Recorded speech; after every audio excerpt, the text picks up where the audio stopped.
একটা ছোট্ট গ্রাম ছিল। সেখানে একটা পাখি বাস করত।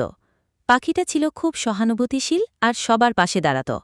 একদিন সে একটা ছোট্ট ডালপালা রাস্তার পাশে রোপণ করল। পাখিটা প্রতিদিন সেই গাছটার যত্ন নিত, জল দিত আর গাছটা বড় হওয়ার জন্য প্রার্থনা করত।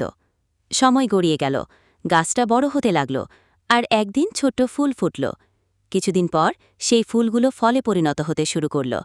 পাখিটা খুব খুশি হয়ে গাছটার ফল নিয়ে এলো গ্রামের মানুষের কাছে। গ্রামের মানুষরা খুব খুশি হয়ে গাছটা আর পাখিটাকে অনেক ভালোবাসা দিল।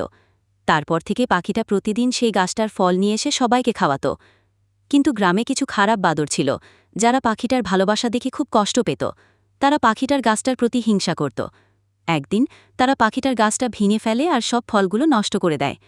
পাখিটা দেখল তার সমস্ত পরিশ্রম বৃথা হয়ে গেছে, আর সে খুব দুঃখিত হয়ে কাঁদতে থাকে। গ্রামের মানুষরা পাখিটার এই কষ্ট দেখে খুব খারাপ লাগল। তারা জানত যে পাখিটা সবার জন্য কিছু ভালো করতে চেয়েছিল। তাই সবাই একসাথে সেই গাছটা আবার রোপণ করার সিদ্ধান্ত নেয়। এই গল্প থেকে সবাই একটা শিক্ষা পায়, যে সত্যিকারভাবে ভালো কাজ করে তাকে কখনো হারানো উচিত না।